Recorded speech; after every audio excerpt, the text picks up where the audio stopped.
So what are the main components of a worldview? Again, now before we go into this, just to make it clear, everybody has a worldview, just like everybody has a language. So human beings, part of what makes us human, as we'll talk about, is our capacity to acquire and use language. There are currently some 5,000 languages existing in the world. Many of them have only a few hundred speakers and are at risk of dying out as soon as those speakers die. But there are 5,000 languages or so in the world. Every human being has at least one language. Many people grow up, actually more people in the world grow up bi or trilingually than monolingual. Strikes many Americans as odd because most people in America are monolingual. But there's no human being that doesn't have an actual language, although the languages differ. Similarly, everybody has a worldview. Whether you grew up in America in the 21st century, or Isfahan in the 14th century, or the Amazon rainforest in the 3rd century, or ancient Rome, or wherever, right? Everyone has sort of fundamental set of assumptions about the world, just like everyone has some kind of language. Now, if I want to know what kind of language do you speak, I'm going to ask, well, how do you form your words? What does your morphology look like? What about your syntax? How do you again, where do you place adjectives with regard to nouns? How do you, deal with verb tense and aspect and all of that? And when you ask all of these questions about someone's language and you put that all together, you can get a pretty good idea of their language. Oh, okay, now I have a conception of what language you speak or what kind of language. When it comes to a worldview, again, I would submit that there are also some basic categories that we can think in terms of, that if you want to know what a person's worldview is, you basically ask a number, not explicitly, but you would try to find out the person's response or the culture's response to a number of basic questions, or how basic categories of assumptions about the world would be answered, or boxes would be filled, and that will give you a picture of the person's worldview. So bear with me, there's going to be some slightly technical terminology here. Probably most of it you've heard, but they're not always everyday words, but we can deal with it, it's okay. So I would say the first, and there are different ways to do this. This is my own kind of framing of it. I think these categories cover a large part and the most important parts of a person's worldview. We can certainly add others to them. But the most basic kind of question, or the most general or universal question we can ask, or questions we can ask, are questions of ontology. Ontology basically means the study of what is, what exists and what doesn't exist. What kind of entities exist? Does the tree outside my window exist? Do I exist? Does my mind exist? Do I have a soul? Does God exist, right? God, it would be an existent, a ka'in, something mawjood, if God exists. So in a worldview, so ontology is what exists, okay? Is there an unseen realm? Are there angels? Or is it just what I can empirically verify that exists, right? These are all questions of ontology, and the way a worldview answers this is quite impactful, has quite an impact on the way a person sees the world, as I think should be obvious, and we'll get into it in some more detail. Among the things that may or may not exist, just hypothetically speaking, is God, right? Does God exist? If the answer to that question in a particular worldview is yes, then you will have a theology, right, in addition to an ontology. And then I put theology higher, because if God does exist, then God is the primary existent and therefore the most foundational existent. And so theology then becomes sort of the highest category of reflection and of knowledge and of understanding, because it pertains to the highest being and to the most foundational aspect of all existence, which is Allah subhanahu wa ta'ala, right? So who or what is God if God exists, right? So you would have a theology. So theology sort of branches out of ontology, but again, just if you're thinking about it through it logically, you don't get to a theology until you answer the ontological question of, is there a God, right? And if there is, well then God comes first, okay? The next set of questions, also very fundamental, that we can ask are questions of epistemology. Probably most people are familiar with this term, epistemology. What is knowledge and how do we acquire it? What does it mean to know? And more particularly, more importantly for us, what are the sources of our knowledge? When I say I know that, or we know that, as opposed to I think that, or I conjecture that, or I merely believe that, okay? X is the case. What does it mean to know, and what are the sources of knowledge, right? Then anthropology, and I don't mean by anthropology sort of the modern university discipline, but I mean in the sense of who or what is man. Anthropos is al-insan, so this is ilm al-insan. They actually translate anthropology as ilm al-insan, but I mean the more fundamental philosophical question, right? Anthropology is an empirical science in the modern university, but I mean as a philosophical question, who or what is man? Okay, and we'll see the debates about human origins, evolution, and so on and so forth.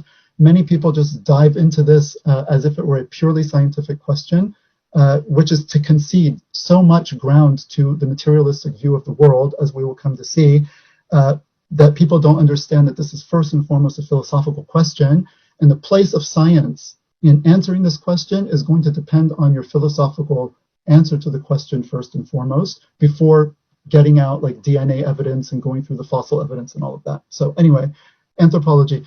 Then we have the question of teleology. So is there a purpose? Telos means purpose, ghaya they would say in Arabic. Is there a purpose of the universe, of man? I brought these questions up before. Or is there no purpose? Is there no teleology? Okay. Then we have question of morality and ethics. As we said before, what am I to do? How ought I to behave? What ought I to do or not to do? Question of morality and ethics. And how do we know? How do I know what's right and wrong? How do I know what I am to do or not to do? So what is right and wrong? Then after this, question of law and politics. And these are kind of in descending order of generality to specificity, also abstraction to concreteness, however you want to look at it. It's not really too important right now.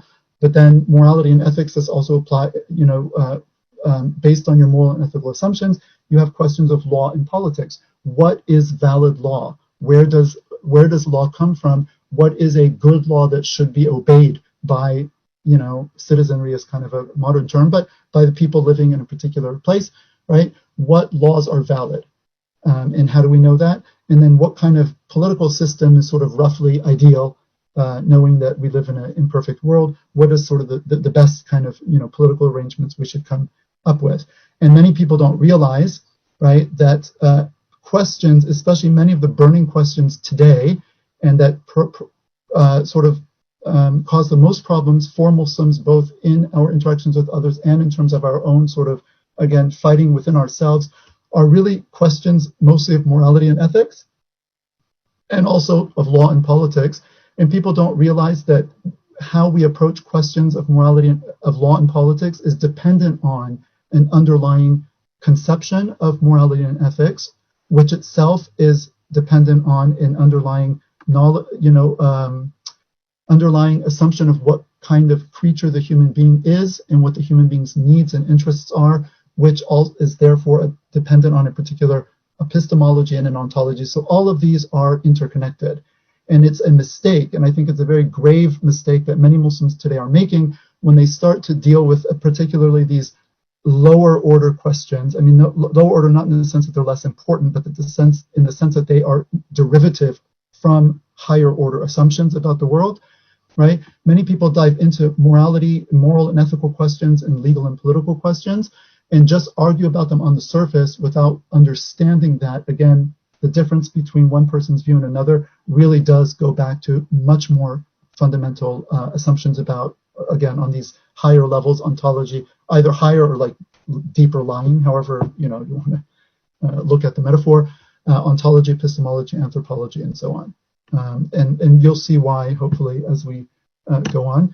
And then there's a question, I put the last one, the question of aesthetics, which might be kind of unexpected here in otherwise what is otherwise a very kind of philosophical and dry terminology so far.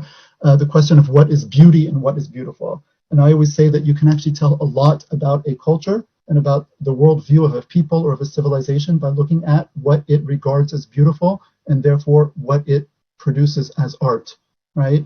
And you can, especially in the case of like Western history, which has changed a lot over the last 1,000 years, if you just take an overview of Western art from the Middle Ages through the Renaissance, through the early modern period into the 19th century, 20th century, so forth, you can really tell a lot about what is going on in the culture, what kind of values are being held, what's important, what are priorities, what are some of the basic assumptions about the world, just by looking at the arts that this civilization kind of produces. And it's as true about Islam as it is about Western civilization or any other. if you look at our art, whether it's architecture or calligraphy or whatever, that's a very particular worldview which produced that, and it is therefore redolent of a very particular way of looking at the world and expressive of it. So aesthetics is actually also, I think, important. Also, the aesthetic aspect of life is a fundamental one, which is downplayed, particularly as of the mid-20th century, which is why anything built in the 1950s and after is usually very ugly. Anyway, at least for a couple of decades, you get very ugly architecture. Okay, so we are dealing mostly with two worldviews, Islamic and modern Western. Why? Well, because we're Muslims, obviously. Modern Western, because we happen to live in a time and place by Allah's will where the modern Western paradigm is the dominant one, okay? If we had been living in some other time and place, it might be the Islamic worldview and Confucianism. It might be the Islamic worldview and, whatever, something else. Christianity, if we were living more in a world that was still sort of thoroughly Christian, and if that were the other kind of contending paradigm, we would be having a different discussion. So the modern worldview is based on a secular paradigm, which is born of a Christian womb. We don't have really time to unpack this, but modernity bears distinct traces of its origins. It is a universalized paradigm. Most people just join it without realizing, it's like everyone else speaks English, right? English became the lingua franca, and you can speak English and so forth without knowing the genealogy, that it's a Germanic language, that it was heavily influenced, through the French conquest, with many Latin words, so it changed a lot. You don't need to know all of that in order to kind of appropriate English and use it, right? Similarly with the worldview, people just kind of join onto modernity and they don't realize that much about it is very specific to Christian culture. There are certain aspects of modernity which carry kind of Christian assumptions, and there are others which carry sort of anti-Christian assumptions, and they are what they are because they are reactions against certain aspects of Christianity, which may or may not actually concern Muslims. I mean, a lot of times there are certain features of modernity that, again, either it's Christian, but Islam is different on that point, or it's like a reaction against Christianity, but Islam didn't take that position to begin with, and so the reaction against it is not really justified from our point of view. But who knows this, right? I mean, you just the paradigm is presented to you and you just sort of absorb it, okay? So very quickly, we're not going to go through the progression of the modern worldview. We don't have time to talk about it, but, we could go all the way back to the 15th century Renaissance. This is the beginning of the move from a more theocentric worldview. Again, you can look at the art before this period. It's all religious art. Usually, you've seen the images of Isa alayhi salam, or representations of him on the cross. Of course, we know he was not crucified. But you had, of course, go into the old Gothic cathedrals and you find murals of like heaven and hell and sort of biblical themes.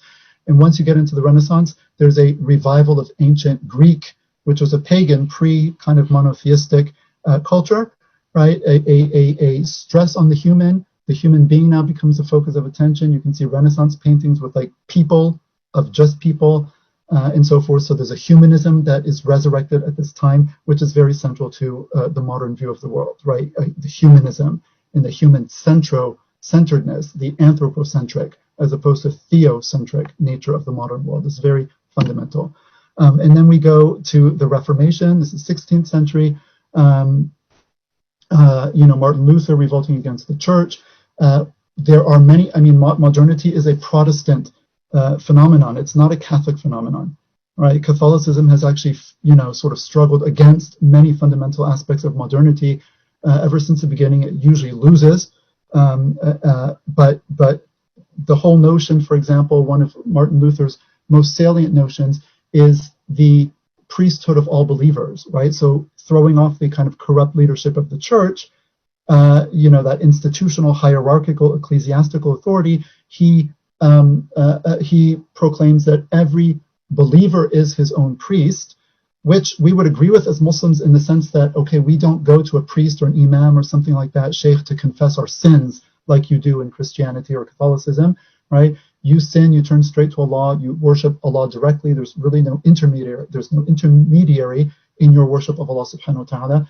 At the same time, we are not Protestant in the sense that it's not up to every individual just to open the Quran and interpret it however he wants, or to, come up with ahkam of the Sharia however a person wants just by sitting down and flipping through stuff and kind of coming up with your own interpretation. But Martin Luther said every believer is his own priest in the sense that he confesses straight to God, doesn't have to go to a priest, but also his understanding of the Bible and of Christian, theology is personal and direct. You open the Bible, you read, and the Holy Spirit will, inspire you directly with the correct meaning. Of course, Protestantism broke up into like 400 or 500 sects. I mean, many of those are very minor, but you have a huge schismatic, because there's really nothing to tie it together. And we as Muslims, again, you could see, so fast forward to the modern age, and many people will say, oh, it's just a kind of unspoken assumption that goes all the way back to this time of the modern world that, okay, religion is ultimately this private, personal, subjective belief, and then everyone has a fundamental right to kind of interpret the religion however he wants. That's just completely unspoken. And we live in that environment where you go say, no, but Islam says this. Now you get people say, well, that's your interpretation. Who are you to say, I read it like this, and who are you to, you're not God, right? I mean, this would be unthinkable in many different contexts, right? Certainly in any Islamic context, this is unthinkable, right? Where does our normativity lie? Well, we have a scholarly tradition. We have sunnah. We have things that are passed down through an uninterrupted train of transmission, right? So it's not ecclesiastical authority. There's no sort of church in Islam, nor the equivalent of a church, right? A mosque is just a building where you go to pray. It's not an institution. There are no councils and synods that come together to sort of promulgate doctrine and then, impose it, on pain sometimes of death and burning and so forth. We don't have that, right? But we have a scholarly tradition, which in a sense that's also a very modern notion that what's right, what's true and not true, we know through scholarly means. But for us, our scholarship includes obviously revelation, Quran, Hadith, fiqh, and so on and so forth. But we have a scholarly way of going about it. So if you look at this, the Protestant kind of revolt against the Catholic hierarchy and the notion, therefore, of this radical individualism when it comes to questions of religious belief and practice, right, which is now embedded deeply in the modern consciousness and taken for granted as an unspoken assumption. That, from our perspective, is A, it's an illegitimate, presupposition, and B, there's no need for Muslims to have ever developed such a thing because we don't have that type of ecclesiastical hierarchy that we would have needed to react against. So this is one example where you can say, okay, I understand that feature of modernity, but guess what? Like, I can look at it critically, and I also see its genealogy. I understand how and why it came about, but I also see why it doesn't apply to me as a Muslim, and why it doesn't make sense for me to sort of just assume this with no further ado and start, appealing to such arguments or sentiments in my approach to my religion or our approach collectively in our community, right? So anyway, this is just... and then we go on the progression of the modern worldview in the 17th century. Of course, you have the scientific revolution. Descartes at the beginning of the century or mid part of the century, often considered the first sort of truly modern thinker. Of course, his famous statement, "I think, therefore I am." This is another move towards kind of humanism, human-centeredness, and subjectivism. Descartes thinks, therefore he is, right? So his entire ability to affirm reality comes back to his own very personal subjective consciousness, right? And again, this is very central to the modern worldview, the kind of centrality of the human being, also the subjectivity, and we'll see this a little bit later. I want to go quickly. And then we go into the 18th century. You have, philosophy in the 18th century sort of accommodates the scientific revolution. So you have Newton, of course, at the end of the 17th century. His Principias published in 1687, right, and brings about massive, basically inaugurates sort of what we understand as the scientific revolution and the inauguration of the age of modern science. Philosophy in the 18th century kind of tries to accommodate the new science by basically rearranging its view of ontology, what exists and what it doesn't exist, to be constrained to the natural empirical world that science, that this new very powerful science is able to investigate.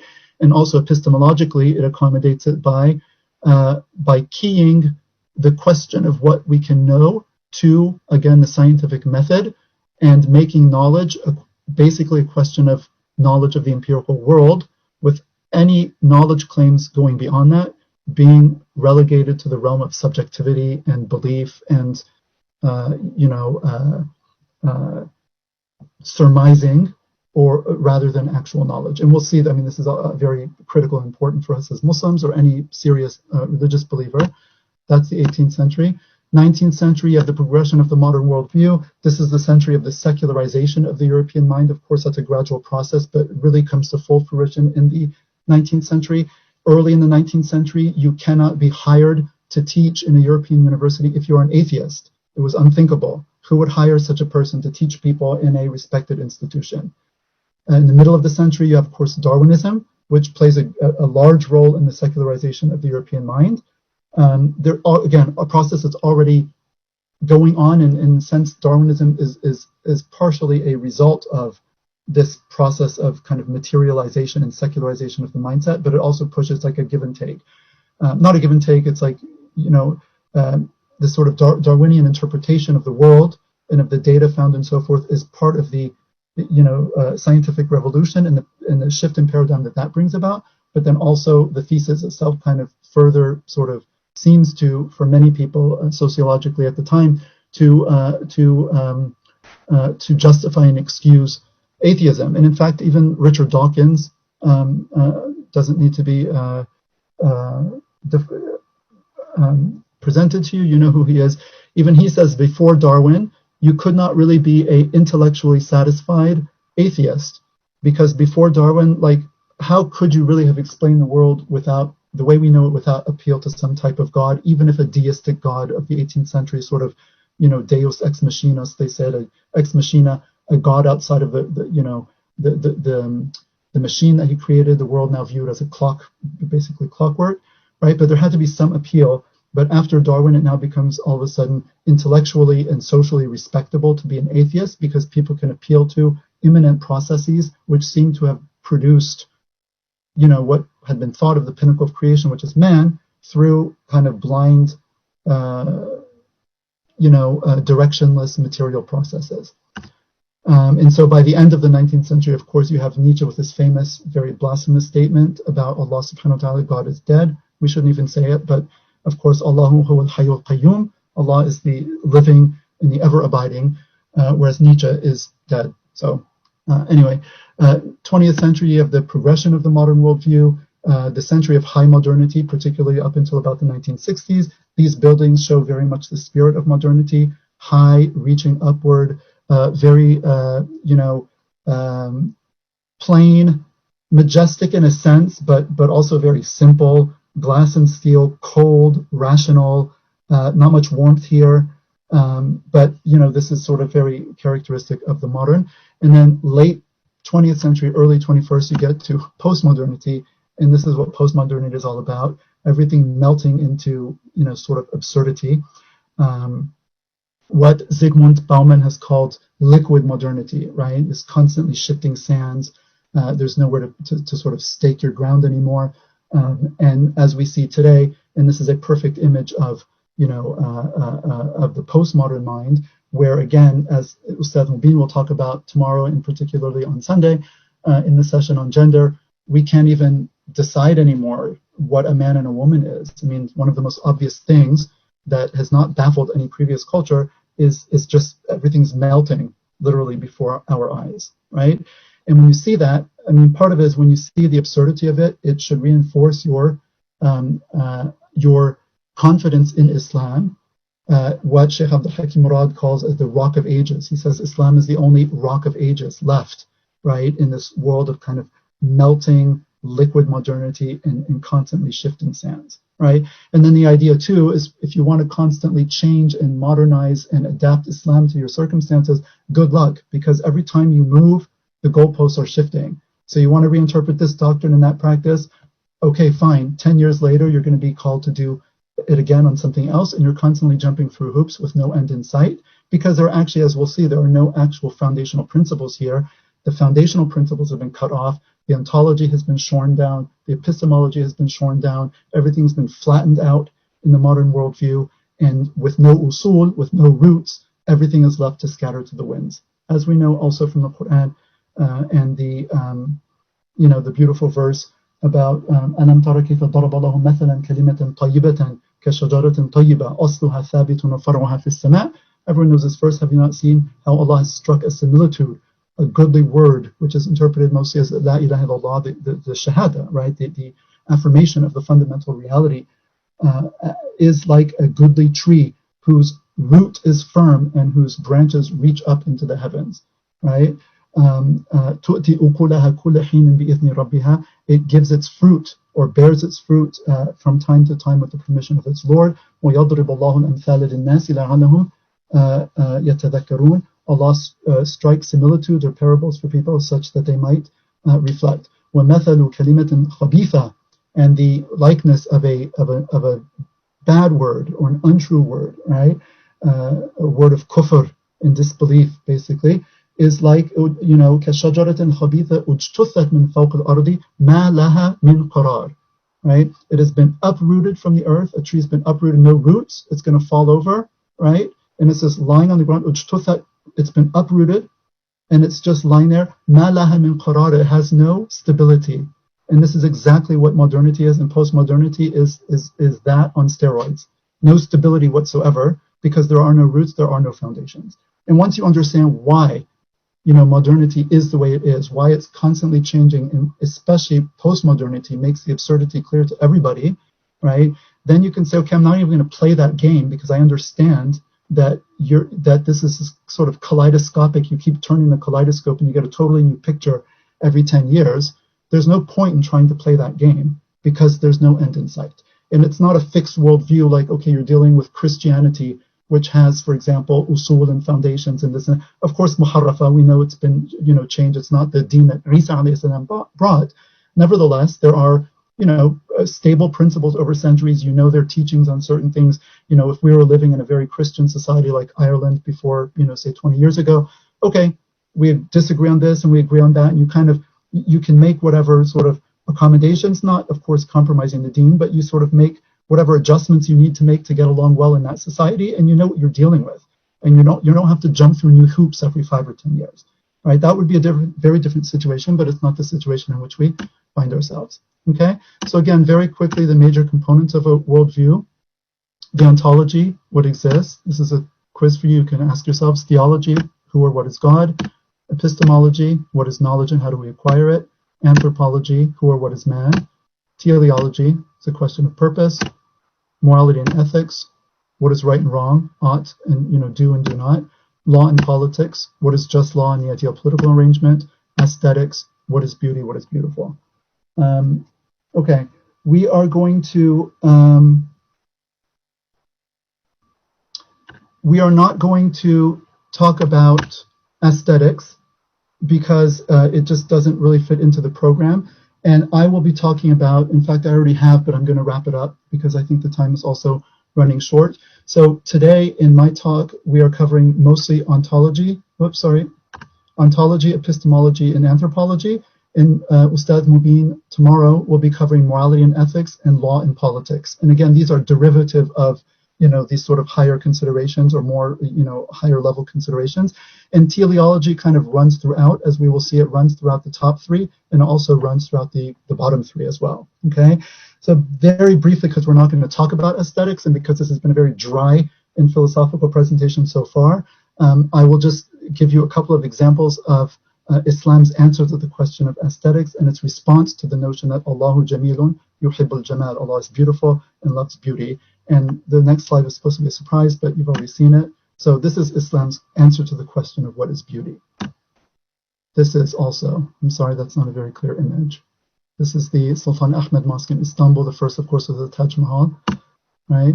This is the inside of the Salimiya Mosque in Edirne, Turkey. This is Iran. Morocco. Left you have Spain. It's written right there, mashallah, you can see right here. Mashallah. Yep. Let me go back. Back. In the right, also, I believe Iran or Central Asia, beyond. Of course, Dome of the Rock. So that's Islam's answer to the question of beauty. Of course, we could put many examples of calligraphy here as well, of which we're all familiar. Okay, so to go back to the dry, here we have our paradigm again. This, people should kind of put in their minds and mark. Okay, so very, very quickly,